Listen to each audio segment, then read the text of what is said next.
Welcome back to the deep dive. Today we are taking a really granular look at some mission-critical hardware. We're talking about the Thor Broadcast H-4ASI-DVBS2 satellite encoder modulator.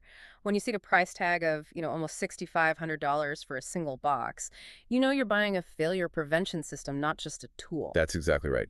Our mission today is really to unpack this specific device. It's sort of a shortcut to understand the whole architecture of high-reliability satellite broadcasting.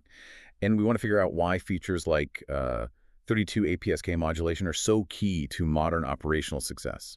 Okay, let's start with the basics then. This box is designed to deliver a flawless high-def stream from, say, a remote conflict zone somewhere. It has to take ASI program streams, that's the Asynchronous Serial Interface, and transform them for satellites. So for those of us not living in a satellite dish farm, what exactly is an ASI stream, and what does this transformation really do in practical terms?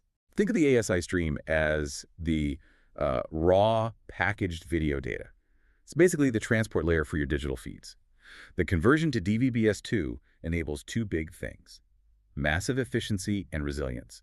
This device uses the latest DVB-S2 protocol, which is critical because it supports what are called 32 APSK constellations. Okay, 32 APSK, that's a serious acronym. What's the consequence of having that? I mean, why should a network manager care? Well, the consequence is money and bandwidth.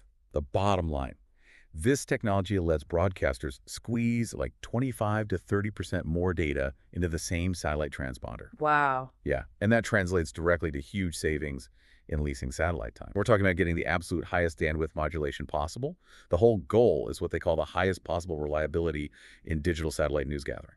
So we have the fastest possible signal delivery, but speed is useless if the signal just drops entirely, right? That failure aspect must be where the cost is justified. Absolutely. The redundancy has to cover different independent failure vectors. For instance, it has 4 separate ASI inputs with a crucial 1+3 fallover system. So if the main feed fails, Like a cable gets kicked out or something. exactly, or a fault upstream, it just immediately jumps to one of the 3 backups. But wait, if this system is that smart, why do they also need redundant power supplies in both hot and cold standby modes? Doesn't that seem like overkill? You'd think so, but not at this level of mission criticality.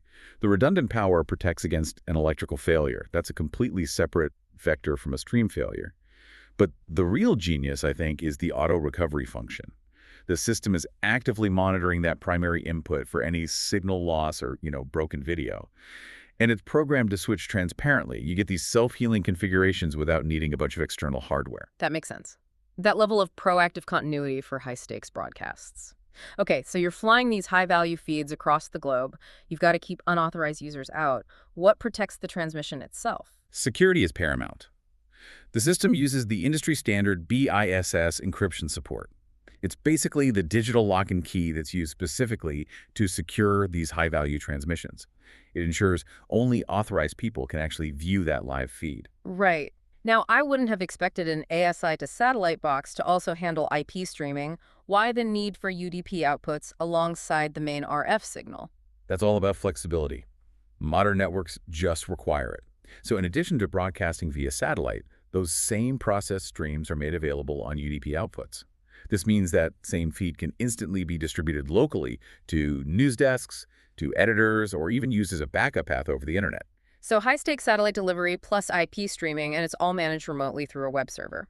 The key takeaway for you, then, is that this device is essentially a layered failure prevention system. It's optimized for speed with 32 APSK and guaranteed continuity with that auto-switching redundancy. And if we connect this to the bigger picture, this kind of system is designed not just for reliability, but often for compliance.